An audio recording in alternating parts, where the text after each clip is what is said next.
내가 또 주의 목소리를 들은즉 이르시되 내가 누구를 보내며 누가 우리를 위하여 갈꼬. 그때 내가 가로되 내가 여기 있나이다. 나를 보내소서. 여호와께서 가라사대 가서 이 백성에게 이르기를 너희가 듣기는 들어도 깨달지 못할 것이요 보기는 보아도 알지 못하리라 하여 이 백성의 마음으로 둔하게 하며 그 귀가 막히고 눈이 감기게 하라. 염려컨대 그들이 눈으로 보고 귀로 듣고 마음으로 깨닫고 다시 돌아와서 고침을 받을까 하노라. 내가 가로되 주여 어느 때까지니까? 대답하시되 성읍들은 황폐하여 거민이 없으며 가옥들에는 사람이 없고 이 토지가 전폐하게 되며 사람들이 여호와께 멀리 옮기어서 이 땅 가운데 패한 곳이 많을 때까지니라. 그 중에 10분의 1이 오히려 남아 있을지라도 이것도 삼키운 바 될 것이나 밤나무 상수리나무가 배임을 당하여도 그 그루터기는 남아 있는 것 같이 거룩한 시가 이 땅에 그루터기니라. 아멘. 다 같이 우리 8절을 함께 합독 한 번 더 하시겠습니다. 이사야서 6장 8절만 한 절만 같이 합독하시겠습니다. 시작. 내가 또 주의 목소리를 들은즉 이르시되 내가 누구를 보내며 누가 우리를 위하여 갈꼬. 그때 내가 가로되 내가 여기 있나이다. 나를 보내소서. 아멘. 이사야가 하나님의 말씀을 전파하는 선지자로 사역을 하였을 때 우시야 왕이라는 왕이 있었는데 이 왕은 하나님을 아주 잘 섬기며 훌륭한 지도자였습니다. 그리고 정치도 경제도 부흥시켜서 그 어느 때보다 솔로몬 때보다 못지않게 큰 부강한 나라로 만들어서 제2의 솔로몬이라는 칭찬까지 듣던 왕이었습니다. 그런데 그만 말년에 가서 교만이 생겨가지고 그래서 16살의 왕이 되어서 유다 나라에서 최장수 52년간을 왕노릇했어요. 그런데 말년에 교만이 들어가서 제사장이 하는 제사를 자기가 지내겠다는 거예요. 80명의 제사장들이 막았어요. 왕이요, 그러시면 안 됩니다. 왕이 제사장이 하는 일을 다 하시면 안 됩니다. 근데도 내가 왜 이만큼 나라를 발전시키고 이만큼 하나님 앞에 충성했는데 제사를 드리면 어떠냐? 자기가 그걸 했는데 하나님이 치심으로 문둥병이 돼가지고 별궁에 그냥 갇히게 되어버렸습니다. 그래서 이 젊은 선지자는 우시야 왕하고 사촌간입니다. 왕족입니다. 이사야는. 얼마나 기도를 했겠습니까, 여러분? 그 모든 백성들이 우시야 왕이 살아나기를 기도했어요. 잘못은 했지만. 그러나 하나님은 죽게 했습니다. 우시야 왕이 죽었어요. 그런데다가 북쪽에는 아수르라는 강력한 나라가 얼마나 강력하게 쳐들어오는지, 저 북쪽 이스라엘도 유다보다 더 강한 나라도 망했고 아람도 망했고 이제 예루살렘 유다는 땅 뺏기고 예루살렘 하나만 망대같이 이렇게 있었어요. 그뿐입니까? 동쪽에서는 바벨론이 강성하게 일어나서 두 강대국 사이에 풍전등화와 같은 나라의 형편이 되었습니다. 소망이 사라졌습니다. 그 나라가 부흥하고 발전하고 잘 살게 됐던 것은 이제는 다 어두워져가고 비참하게 되는 거죠. 이런 때 우시야가 얼마나 기가 막혔는지 성전에 나가서 기도하다가 하나님의 임재를 체험한 것이 오늘 6장의 말씀인 것입니다. 오늘날도 여러분 이 시대가 그 우시야 왕이 죽고 젊은 이사야가 절망하고 소망이 잃어버렸을 때하고 똑같은 세상입니다. 3년이라는 팬데믹 때문에 여러분 비즈니스가 다 작은 비즈니스는 전부 다 어려워지고 직장도 그 좋은 것들을 다 잃어버리고 다시 직장을 잡지만은 얼마나 어려운지 몰라요. 그뿐입니까? 개인적인 삶은 이루 말할 수 없어요. 어느 분이 집을 몇 채 가지고 있어 렌트를 놓고 이렇게 그 렌트비로 사는 사람인데 렌트비가 안 나온대요. 근데 쫓아내지를 못한대요. 70%가 렌트비를 안 내고 있대요. 저는 처음 들었어요. 70%가. 이만큼 지금 어려운 시대에 우리가 살고 있는데 이걸 실제적으로 모르고 있는 거예요. 우리는 이 얼마나 어려운지, 물가가 얼마나 많이 올랐습니까? 물가가 껑충껑충 뛰었어요. 지금 돈 가지고 우리가 수입은 늘은 게 없어요. 진짜 소망이 없어요. 힘들어요. 위기예요. 이런 시대에 여러분 그 이사야 젊은 선지자가 우시야 왕이 살기를 그렇게 바랐는데 다시 이 나라가 부흥되기를 바라고 발전하기를 바랐는데 소망이 다 사라져 버렸어요. 그런데 하나님이 임재가 성전에서 부르짖고 기도하는데 하나님의 임재가 나타났어요. 그래서 여러분 오늘 이 본문은 유명한 1절부터 4절까지는 유명한 본문입니다.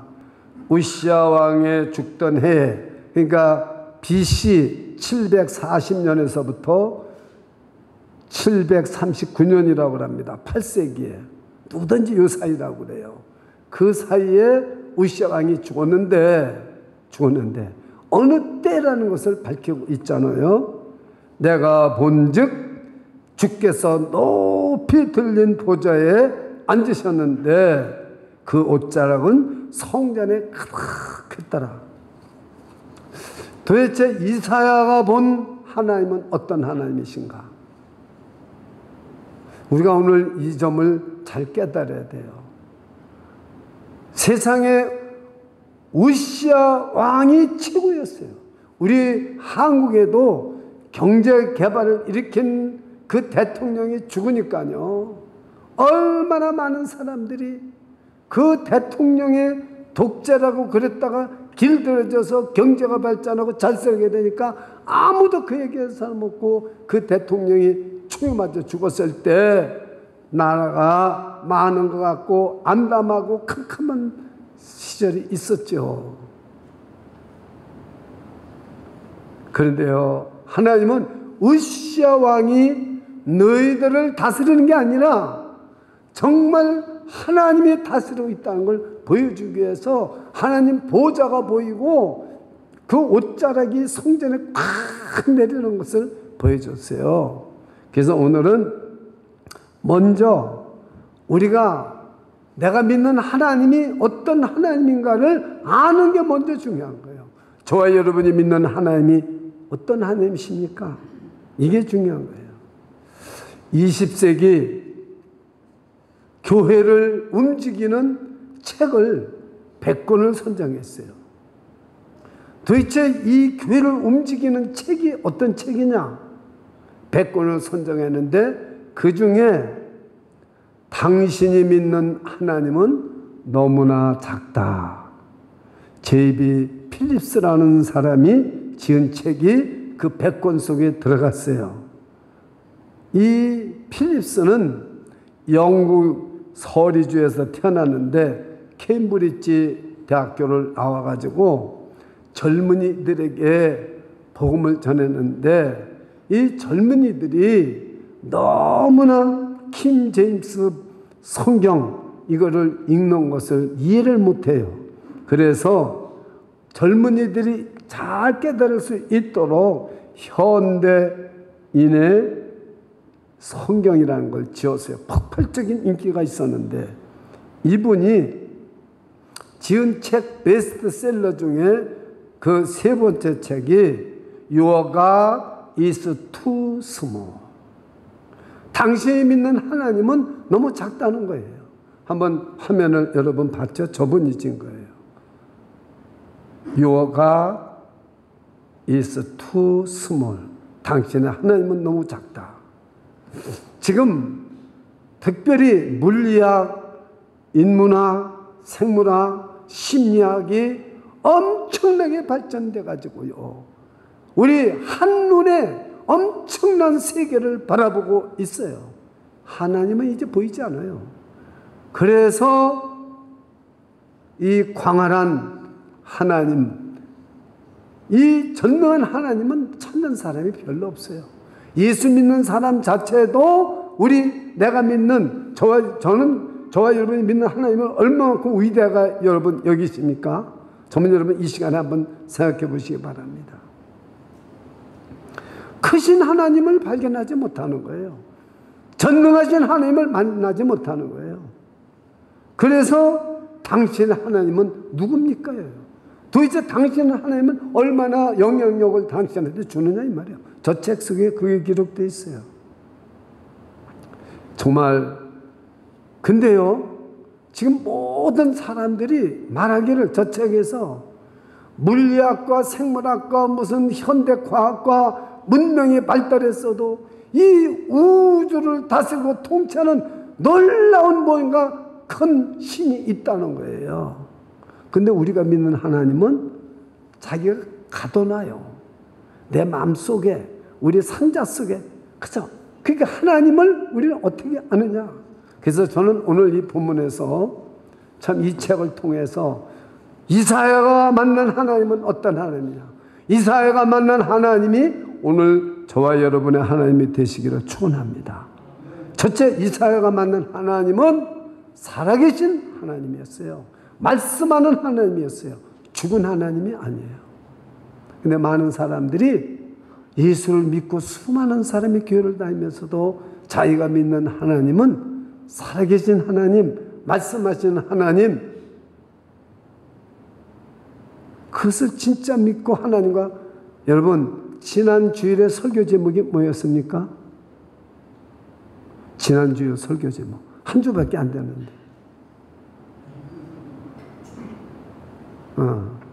그래서 우리는요 그 말씀을 가지고 매일 부르짖고 기도해라고 그래도 어려워요.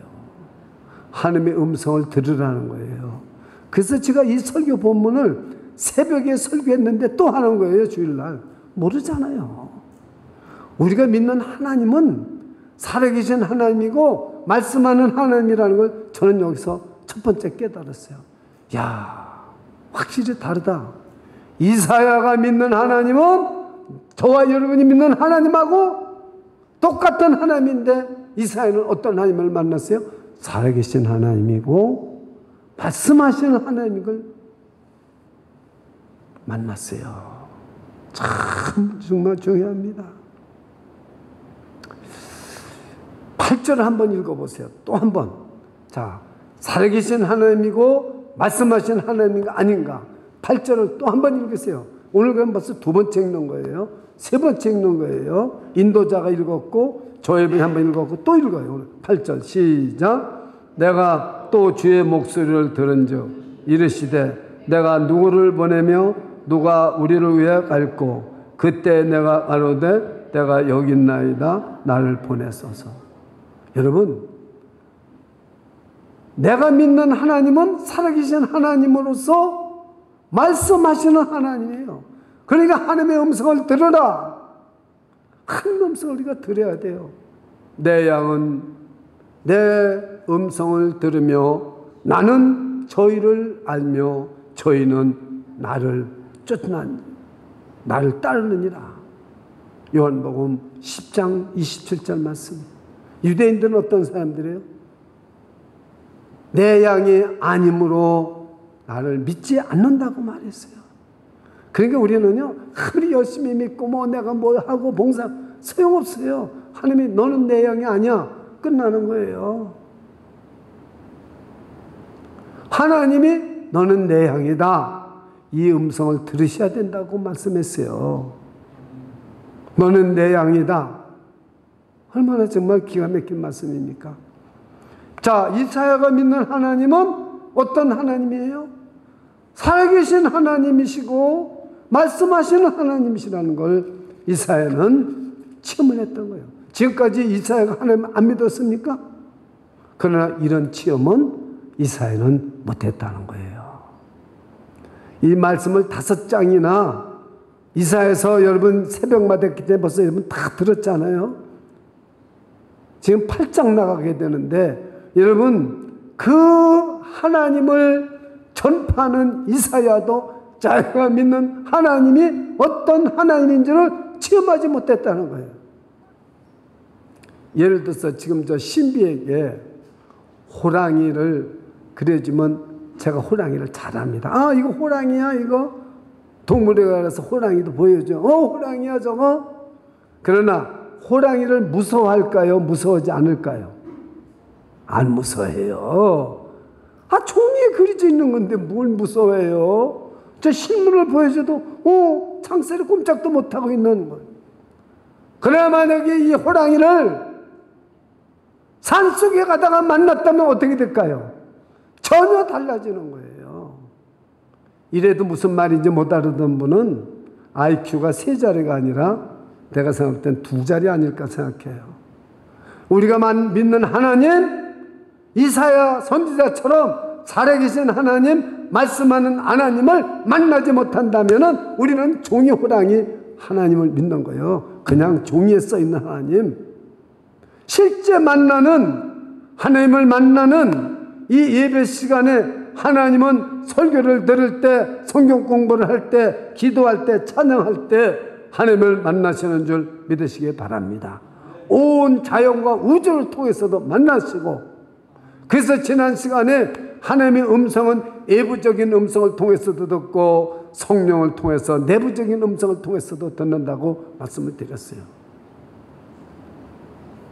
여러분, 살아계신 하나님을 이사야는 만났습니다. 두 번째는 이 이사야는 어떤 하나님을 만났습니까?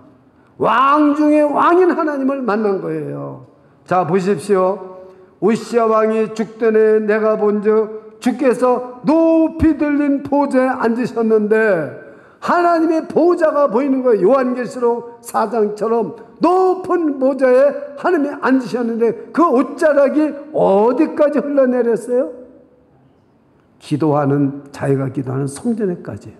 만약에 지금 여러분들이 지금 자리에 앉아 예배를 드리는데 하나님이 보좌에 앉는 게 보이고 그 옷자락이 지금 이 성전에 가득 찬 게 보인다면 우리는 어떻게 될까요? 무슨 하나님을 만난 거예요? 왕 중에 왕의 하나님을 만난 거예요. 여러분, 하나님의 보좌에는 누가 앉아 있어요? 예수 그리스도가 앉아 계신 거죠. 하나님 보좌 옆에 예수 그리스도가 앉아 계세요. 자, 그러면 이 말씀을 제가 하나님이라고 그랬는데 예수 그리스도라고 말한 것은 새벽기 때도 말씀을 드렸지만 요한복음 12장 40절 41절에 오늘 본문 말씀을 말하면서 예수 그리스도라고 요한 사도가 써놨기 때문에 제가 말씀을 드리는 거죠. 물론 하나님과 예수 그리스도는 다 똑같은 하나님이시지만 분명하게 알아야 되는 거예요. 하나님은 보면은 다 죽었어요. 그러나 하나님의 아들 예수 그리스도는 만왕의 왕이세요. 자, 요한복음 12장 40절 41절을 한번 다 같이 또박또박 읽으시기 바랍니다. 시작. 저의 눈을 멀게 하시고 저의 마음을 완고하게 하셨으니 이는 저희로 하여금 눈으로 보고 마음으로 깨닫고 돌이켜 내게 고침을 받지 못하게 하려 함이라 하였습니다. 41절. 이사야가 이렇게 말한 것은 주의 영광을 보고 주를 가리켜 말한 것이라. 예수 그리스도를 가리켜 말한 것이라 믿으시기를 축원합니다. 그러므로 지금 이사야가 만난 하나님은 어떤 하나님이냐? 우주 만물을 다스리고 통치하시는 만왕의 왕, 주 예수 그리스도, 만왕의 왕을 만난 거예요. 저와 여러분이 오늘 만나야 될 하나님은 어떤 하나님이어야 되느냐? 보좌에 앉으셨다는 말은 만왕의 왕이라는 거예요. 그리고 지금도 다스리고 통치하시는 하나님이세요. 저와 여러분의 왕은 누구십니까? 우시아가 아니라 만왕의 왕 예수 그리스도신 것을 믿으시기를 축원합니다. 저와 여러분을 도우시고 인도하시고 우리의 생명의 구주가 되시고 만왕의 왕이 되십니다. 그래서 찬송 138장에 만왕의 왕 내 주께서 왜 고초당했나 이 벌레 같은 나루에 주보혈 흘렸네. 십자가 내가 처음 볼 때에 나의 맘에 큰 고통 사라져 오늘 믿고서 내 눈 밝았네. 참 내 기쁨 영원하도다. 만왕의 왕을 만났어요. 우리가 매일 하나님 앞에 나와서 예배드리면서 찬송하면서 기도하면서 누구를 만납니까? 만왕의 왕. 그 보좌에 앉으신 주님은 두세 사람이 내 이름으로 모인 곳에 나도 그들 중에 있느니라. 분명히 이 안에 살아계신 예수님이 계신 것을 믿으시기를 축원합니다. 세 번째, 이사야가 만난 하나님은 어떤 하나님이십니까? 거룩하신 하나님, 영광의 하나님을 만난 것이에요. 이 요한계시록 말고 이 구약 성경에서 거룩하다는 말을 3번 쓰기나 거룩하다 한 것은 유일하게 오늘 본문뿐입니다. 거룩하신 하나님, 피조물이 아니에요. 우리가 믿는 하나님은, 예수님은 피조물이 아니에요.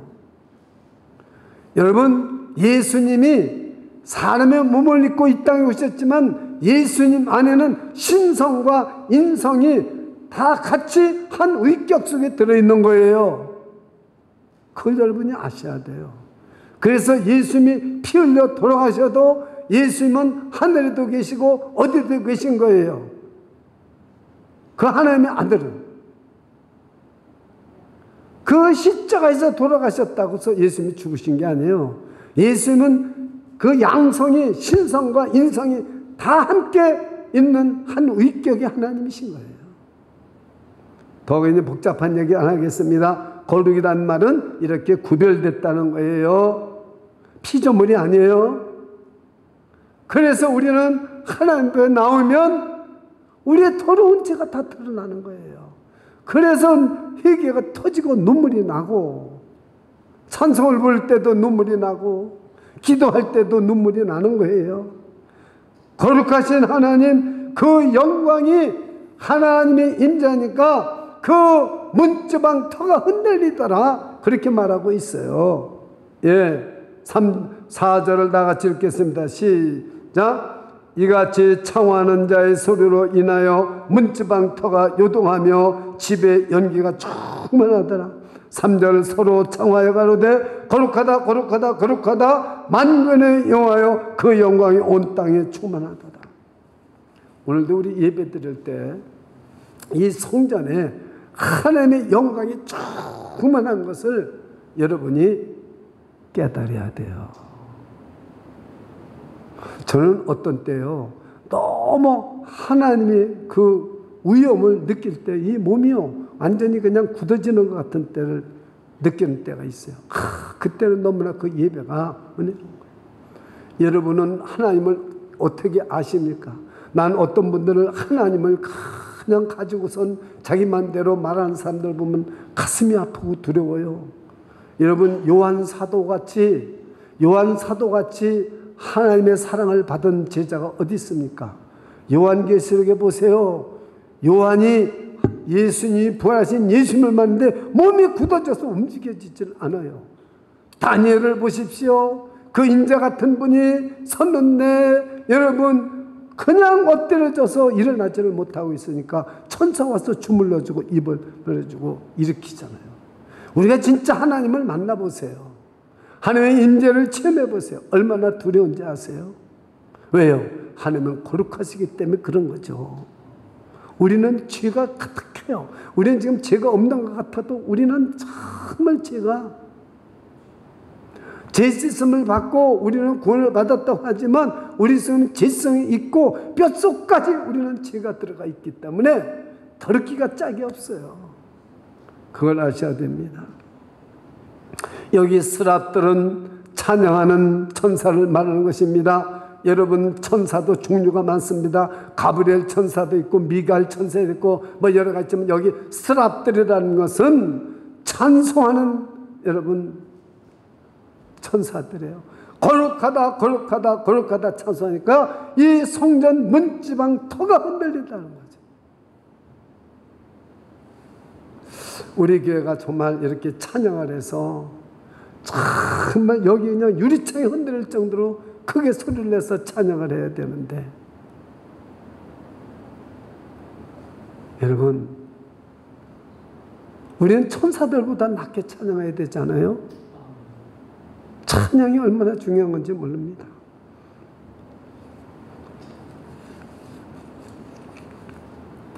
여러분 우리는 세상에 소망을 두지 마세요. 지금 우리가 소망이 다 잃어버렸다 할지라도 지금 살아계신 하나님을 만나면 소망이 어둠에서 실망에서 절망에서 소망으로 변화가 일어나야 될 줄 믿습니다. 소망이 생겨야 되고 기쁨이 생겨야 돼요. 왜요?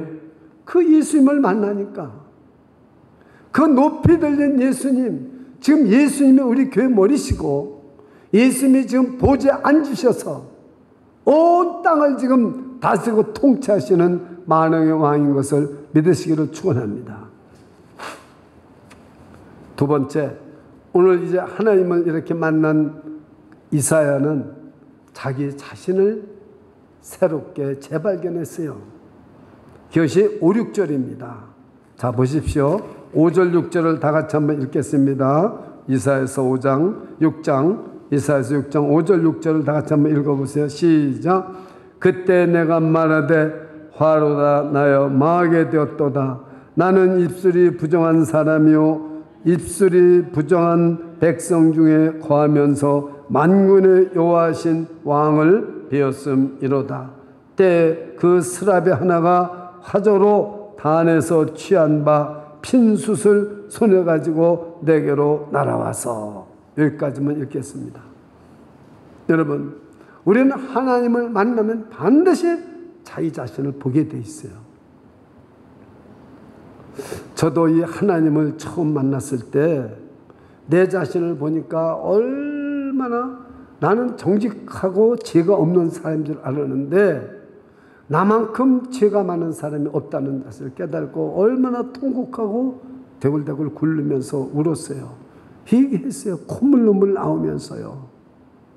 하나님을 만나니까 이게 회개가 터지더라고요. 하나님을 만나지 않으면 진정한 회개는 그냥 입으로 주여 내 죄가 주음 같고 그러는 거예요. 진짜 하나님을 만나면요 이 내 죄가 얼마나 이렇게 죄가 큰 줄 몰랐어요. 정말 하나님께로부터 도저히 나는 정말 용서받고 하나님의 사랑과 은혜를 받는다는 것은 이건 기적이에요. 그걸 깨닫게 됩니다. 그래서 이사야가 자기 자신을 두 번째 발견했어요. 하나님을 만나고 나서 두 번째 자기 자신을 발견했는데 화로다 내가 망하게 되었다 그랬어요. 자기 죄를 보게 됐단 말이에요. 여러분 혹시 자기 자신의 죄를 본 사람이 있습니까? 자기 자신의 죄를 정말로 깨달은 적 있으십니까? 그래서 그럼 죽어야 되잖아요. 그런데 하나님이 이사야를 죽이지 아니하고 스랍이 재단에서 그 화젓가락으로 숯을 갖다가 입을 갖다가 지져버리는 거예요. 그러면서 내 악이 사해졌고 내 죄가 사해졌다고 말해요. 7절에서 그것을 내 입에 담아 가로되 보라 이것이 내 입에 닿았으니 네 악이 제하여졌고 네 죄가 사하여졌느니라. 신학적으로 말하면 신약에서는 예수 그리스도의 보혈이 저와 여러분의 악을 씻어버리고 모든 죄악을 사하여 주시는 줄 믿으시기 바랍니다.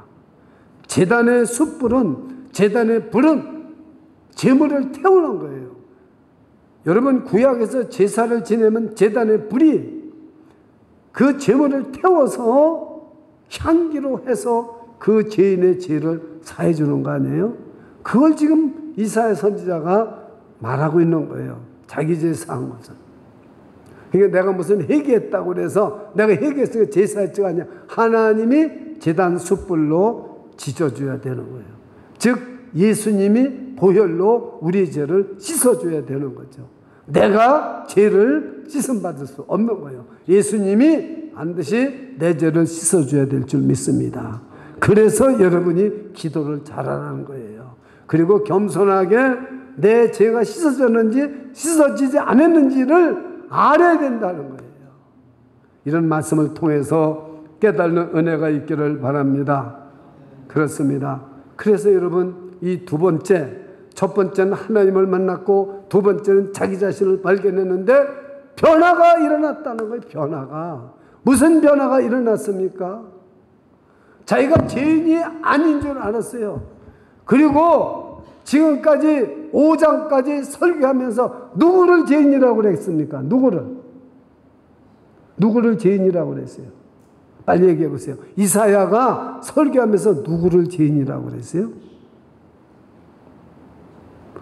유다 백성들을 죄인이라고 그랬어요. 너희 죄가 주홍같이 붉을지라도 있잖아요. 눈같이 일 것이요 진홍같이 붉을지라도 양떼이다. 전부 유다 백성들 너희들 죄인이라고 자기가 설교한 거예요. 하는 말씀 듣고. 자기는 나는 아니에요. 근데 하나님을 만나고 나니까 뭐가 변화가 일어났어요? 내가 죄인이라는 거예요. 이게 변화가 일어난 거예요. 여러분 하나님을 정말 만나십니까? 하나님을 만나면은 지금까지 다른 사람을 정죄하던 사람이 바로 내가 죄인이라는 것을 깨닫게 되는 거죠. 그렇습니다. 이게 변화입니다. 그래서 어둠 속에 있던 자기 영혼이 빛 가운데로 나오는 거예요. 절망 속에 있던 자기가 소망 가운데 나오게 되는 거죠. 여러분 우리가 고린도후서 5장 17절에 보면 그런 적 누구든지 그리스도 안에 있으면 새로운 피조물이라 이전 것은 지나갔으니 보라 새 것이 되었도다. 믿으십니까? 그게 변화가 일어나는 거예요. 내 죄 씻음받은 내 죄 사함받은 오늘 저와 여러분이 어떤 죄를 졌더라도 지금 예수님을 만나서 예수님이 그 보혈로 저와 여러분의 죄를 다 씻어주시는 죄를 사해주시는 그런 은총이 임하기를 주님의 이름으로 축원합니다. 축원합니다. 그래서 하나님을 알아야 나 자신을 알게 되는 거죠. 그래서 하나님을 아는 지식과 나를 아는 지식 이 두 가지가 꼭 있어야 된다고 칼빈은 말하고 있었던 거예요. 마지막으로 세 번째는요.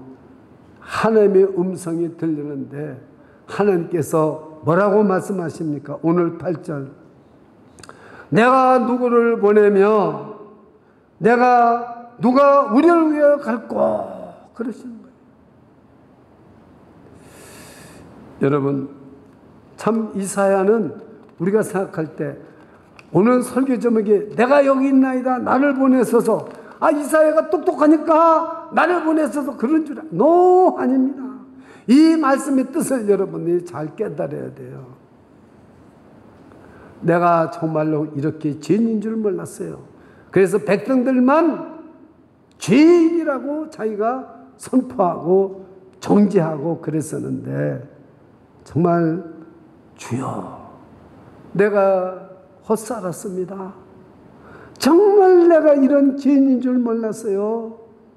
그래서 하나님 앞에 울고 불고 진짜 너무나도 부끄럽고 죄송하고 다른 사람만 정죄하고 나는 죄인이 아니었어요.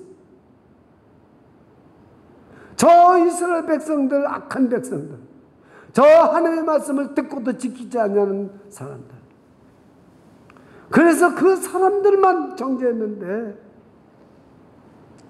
정말 보니까 나는 그보다 더한 죄인이에요.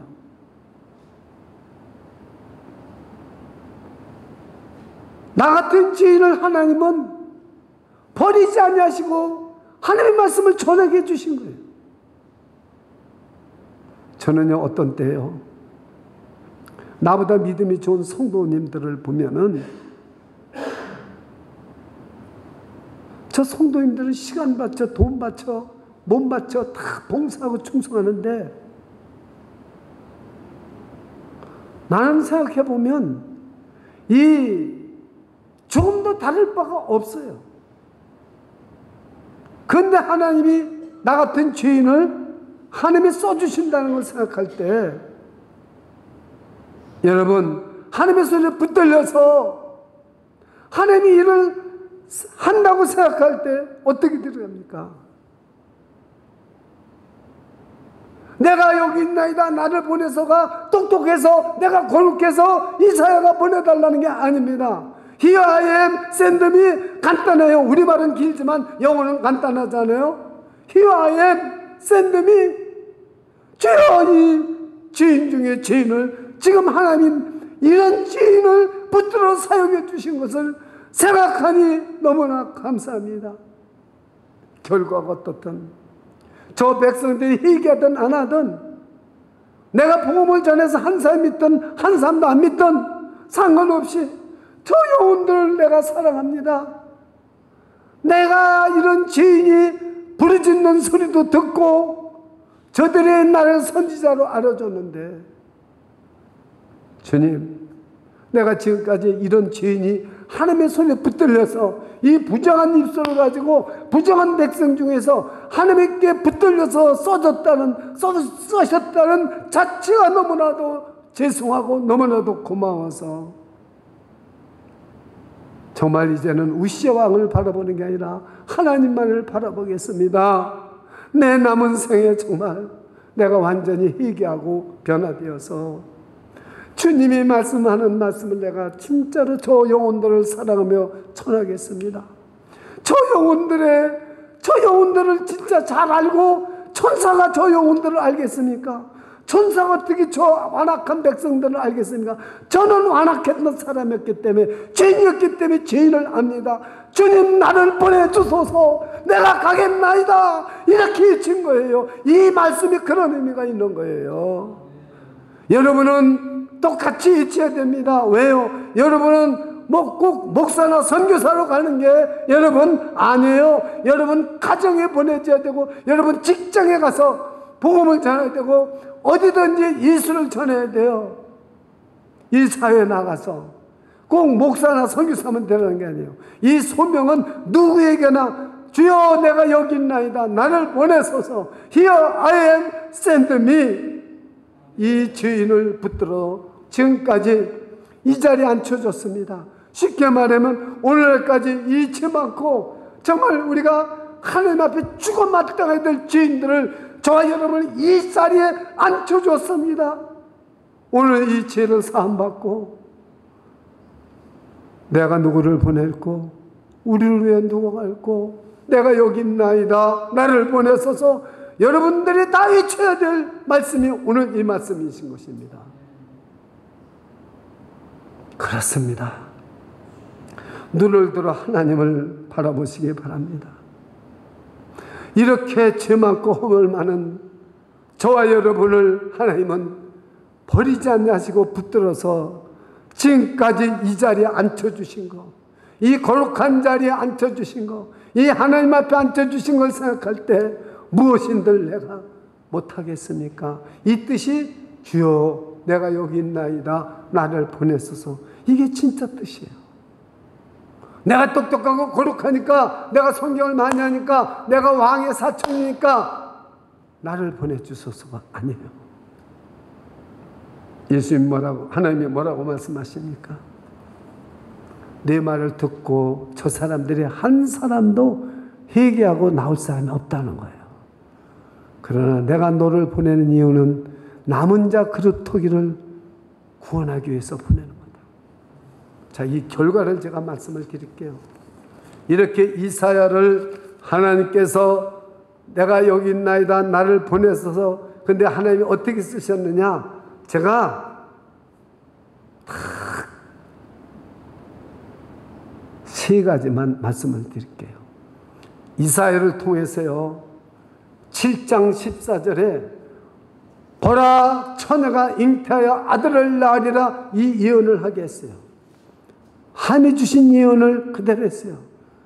이사야에서 37장 7절입니다. 사렘이 쳐들어왔어요. 유다를 쳐들어왔는데, 여러분, 저 사렘이 돌아가는 즉시로 죽으리라 예언을 했어요. 자, 이사야서 37장 7절을 다 같이 한번 읽어보세요. 자, 이게 이사야가 예언한 겁니다. 한 사람도 이사야의 말을 듣고 변화될 사람이 없어요. 들어도 모르고 봐도 몰라요. 자, 읽어보세요. 시작. 보라, 내가 신을 그의 속에 두리니 그가 풍성을 듣고 그 고토로 돌아갈 것이며 또 내가 그를 그 고토에서 칼에 죽게 하리라 하셨느니라. 이 예언만 하면은 그대로 이루어지는 거예요. 지금 이제 이 이유를 제가 결론해서 말씀을 드릴게요. 그대로 사내림이 가서 자기 아들에게, 아들 둘이 배반해서 사내림을 님으로 그 산당에서 쳐 죽입니다. 여러분, 예루살렘의 풍전등화로 망이 될 것 같이 왔는데, 하나님이 말씀하는 거예요. 누구를 통해서? 이사야 선지자를 통해서. 내가 저 사내림 속에 영을 집어넣어서 지금 이제 배반이 일어날 것 같아서 본토로 고토로 돌아가게 할 것인데, 거기서 칼에 맞아 죽으려 그대로 이루어졌어요. 그 다음 이사야서 53장 그 유명한 거, 여러분, 예수 그리스도가 오실 것인데 이걸 누구를 통해서, 어느 선지자를 통해서 예언을 했습니까? 이사야 선지자를 통해서 예언을 했습니다. 그 유명한 이사야서 53장 한번 4절로 9절을 제가 읽으면서 여러분 영상을 보십시오. 그는 실로 우리의 질고를 지고 우리의 슬픔을 당하였거늘 우리는 생각하기를 그는 징벌을 받아서 하나님에게 맞으며 고난을 당한다 하였노라. 그가 찔림은 우리의 허물을 인하며 그가 상함은 우리의 죄악을 인함이라. 그가 징계를 받음으로 우리가 평화를 누리고 그가 채찍에 맞음으로 우리가 남을 입었도다. 우리는 다 양 같아서 그를 행하여 갔기 제 길로 갔거늘 여호와께서는 우리 무리의 죄악을 그에게 담당시키셨도다. 그가 곤욕을 당하여 괴로울 때에도 그 입을 열지 아니었으며 마치 도수장으로 끌려가는 어린 양과 털 깎는 자 앞에 잠잠한 양같이 그 입을 열지 아니했도다. 그가 곤욕과 시문을 당하고 끌려갔으니 그 시대 중에 누가 생각하기를 그가 산자의 땅에서 끊어지면 마땅히 형벌받을 내 백성의 허물을 인함이라 하였으리요. 그는 강포를 행치 아니하였고 그 입에 괴사가 없었으나 그 무덤이 악인과 함께 되었으며 그 멸실이 부자와 함께 되었도다. 누구를 통해서 이 말씀하셨어요? 이사야를 통해서 메시아가 이러한, 여러분, 주여 내가 여기 있나이다 나를 보내소서. Here I am, send me. 여러분, 너무나도 부끄럽고 너무나도 정말 이 죄인을 하나님이 들어 써준 것에 대한 그 하나님 앞에 응답으로, 질문에 대한 응답으로 내 앞길이 어떻든 상관없어요. 한 사람도 안 믿어도. 근데 어떻게 됐어요? 지금 온 인류를 구원할 메시아가 고난을 받고 승리할 것을, 무덤에 장사지고 벌할 것을 여러분 예언하게 했잖아요. 마지막 결론을 말씀을 드립니다. 여러분들은 주여 내가 여기 있나이다. 나를 보내소서 하면은 여러분이 무슨 셀몸에 가서 봉사하든 여선교회나 남선교회에서 봉사하든 가정에 가서 봉사하든 어디에 가서 무슨 일을 하든 여러분이 보냄을 받는다는 사실을 알아야 되는데 주님이 그냥 보내면 간다 그러면 그냥 두는 게 아니에요. 잘 들으셔야 돼요. 하늘의 신령한 능력을 부어주십니다. 권능을 주십니다. 힘을 주십니다. 귀신도 내쫓고 어둠의 세력도 내칠 수 있는 여러분 12명의 제자를 보내면서 병도 고치고 귀신도 내쫓고 하나님의 말씀도 전파하고 모든 능력을 다 주시는 거죠. 오늘 저와 여러분이 주여 내가 여기 있나이다 나를 보내소서 할 때 주님께서 모든 능력과 권능을 다 부어주시는 것을 믿으시기를 축원합니다. 그 능력 없이 이사야가 므낫세라는 왕에게 때 톱으로 켜 죽이는데 그 순교를 할 수 있었겠어요? 잘 들으세요.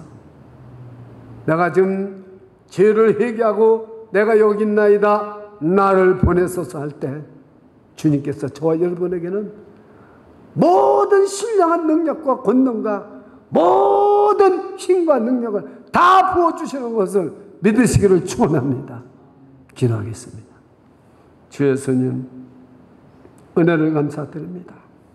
나 같은 죄인을 사랑하시고 우리가 아직 지연됐을 때 그리스도께서 십자가에서 죽으심으로 하나님의 사랑을 확증해 주셨습니다.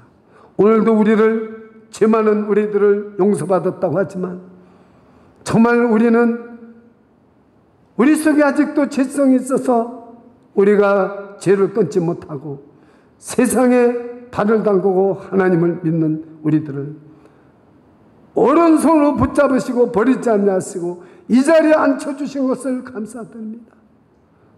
내가 누구를 보냈고 우리를 위해 누가 갈고 주여 내가 여기 있나이다 나를 보내소서. 어디든지 주님이 함께 하시고 붙잡아 주셔서 끝까지 승리하는 하나님의 귀한 그릇들이 될 수 있도록 은혜 베풀어 주옵소서. 예수 그리스도 이름으로 간절히 기도드리옵나이다. 아멘.